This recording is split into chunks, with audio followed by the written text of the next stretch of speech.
আমার বিশ্বাস গণতন্ত্র দিয়ে এই দেশ ঠিক করা যাবে না। এই দেশে লাগবে সোর্ড অফ জাস্টিস, ন্যায় বিচারের তরবারি। ওটার আরেক নাম জিহাদের তরবারি। এটা ছাড়া এই দেশ ঠিক করতে পারবেন না। আরেকটা পারেন, যদি উত্তর কোরিয়ার প্রেসিডেন্ট, তাকে আমি বলি উইল্ড ডিক্টেটর প্রেসিডেন্ট কিম জন উন নাকি, এই ব্যাটারি যদি এনে বাংলাদেশে দেন 1 ঘন্টায় দেশ ঠিক করে দিবে।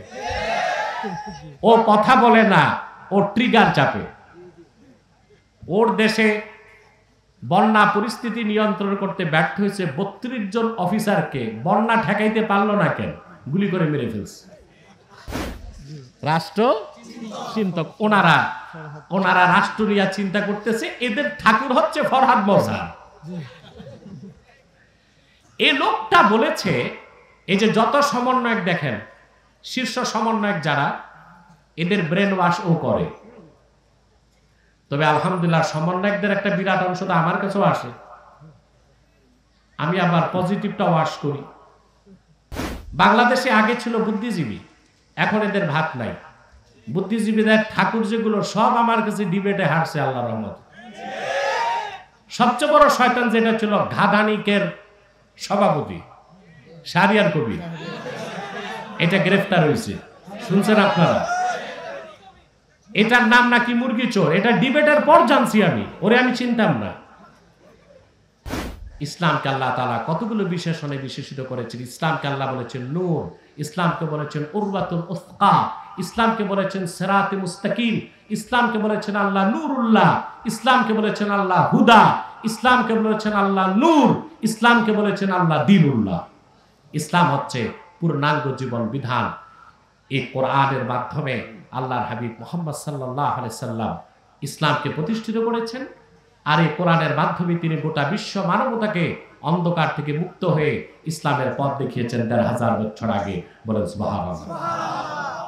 এরপরে আল্লাহ তাআলা বলেন বিইذনি রাব্বিহিম ইলা সিরাতিল আজিজিল হামিদ। সুবহানাল্লাহ।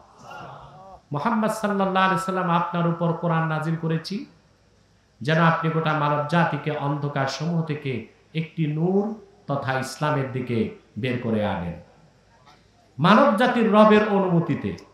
আবার ইসলামকে আল্লাহ বললেন ইলা সিরাতিল আজিজিল হামিদ। এই ইসলাম হচ্ছে যিনি আজিজ, যিনি হামিদ, ওনার মনোনীত পথ। সুবহানাল্লাহ। ইসলাম কার পথ? ইসলাম কার মত? আমাদের দেশে কিছু সাধারণ জনগণ প্রায় একটা কথা বলে, এই হুজুর বলে এইটা, এই হুজুর বলে এইটা, যাব কোন পথে? এটা হচ্ছে জিএমটিটি, জাতে মাতাল তালে ঠিক মুসলমানের কথা। এরা বাজার করতে গেলে দেশি মুরগি চিনে, ঘি কোনটা খাঁটি নাকে লাগায় পরীক্ষা করে তাও চিনে, মাছ কোনটা ভালো কোনটা পচা তাও বুঝে। বিয়ের সময় বউ চিনে, শুধু কোনটা হক কোনটা বাতিল এটা চিনে না। এটা হচ্ছে জাতে মাতাল তালে ঠিক। কে কোন পথে ডাকলো তা দেখতে হবে না, একটাই পথ আল্লাহর, সেটা ইসলাম। সুবহানাল্লাহ। ওইটাকে আল্লাহ বলেছেন সিরাতিল আজিজিল হামিদ। ওই পথটা হচ্ছে ইসলাম, হচ্ছে আল্লাহ কর্তৃক স্বীকৃত মনোনীত পথ। এটা একটাই। এটা কয়টা? ইসলাম একটাই। ইসলামের কোনো ভার্সন নাই, ইসলামের কোনো ভার্সন নাই। বাংলাদেশে যে কত সমস্যা, আমার বিশ্বাস গণতন্ত্র দিয়ে এই দেশ ঠিক করা যাবে না। এই দেশে লাগবে সোর্ড অফ জাস্টিস, ন্যায় বিচারের তরবারি। ওটার আরেক নাম জিহাদের তরবারি। এটা ছাড়া এই দেশ ঠিক করতে পারবেন না। আরেকটা পারেন, যদি উত্তর কোরিয়ার প্রেসিডেন্ট, তাকে আমি বলি উইল্ড ডিক্টেটর প্রেসিডেন্ট কিম জন উন নাকি, এই ব্যাটারি যদি এনে বাংলাদেশে দেন 1 ঘন্টায় দেশ ঠিক করে দিবে। ও কথা বলে না, ও ট্রিগার চাপে।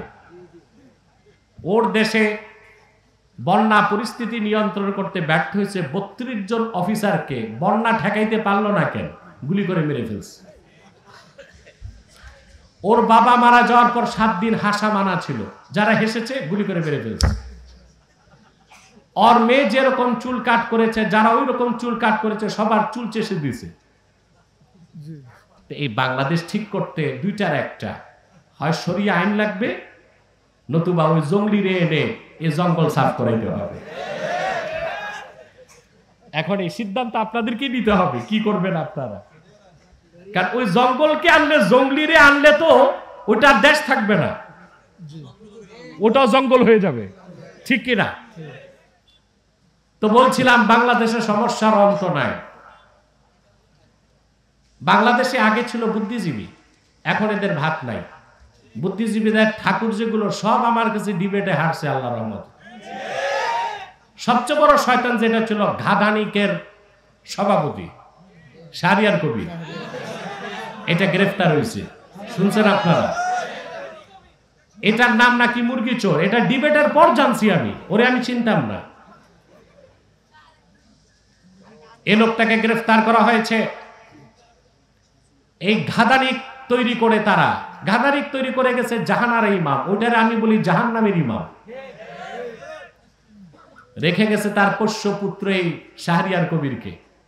এটার কাজই হচ্ছে দেখে দেখে আলেম ওলামাদেরকে রাজাকার বলা। আপনারা দেখছেন 5 আগস্টের আগে বাংলাদেশের এক বিচারপতি আমাকে বলে রাজাকার, আমার জন্মদেশ স্বাধীনের পরে। আমি চিন্তা করলাম এইরকম পাগল যখন আদালতে বিচারে রায় দিছে, তো কত অন্যায় রায় দিছে। আমাকে যদি বলে রাজাকার, এই পাগল, এটা তো শুধু পাগল না, কুখ্যাত জিন্দিক, নাস্তিক, কাফের, এটা আমাকে রাজাকার বলে। তে শাহরিয়ার কবির গ্রেফতার হয়েছে। পরে জানলাম 1971 সালে পাকিস্তানি ক্যাম্পে সে দেশি মুরগি সাপ্লাই করত। এটা আবার আমাদের কথা না, এটা বলেছে সেক্টর কমান্ডার বঙ্গবীর কাদের সিদ্দিকী।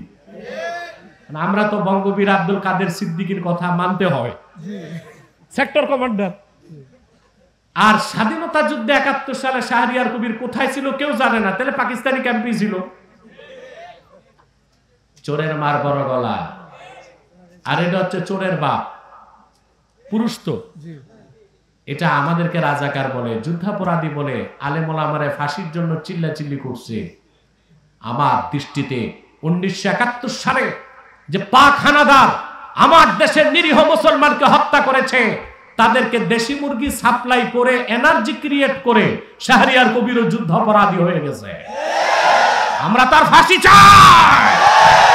শাহরিয়ার কবির সহ যারা ভারতের দালালি করেছে এতদিন, তারাও হচ্ছে যুদ্ধাপরাধী, দেশের শত্রু। দ্রুত ট্রাইব্যুনালে তাদের ফাঁসির আদেশ দিতে হবে।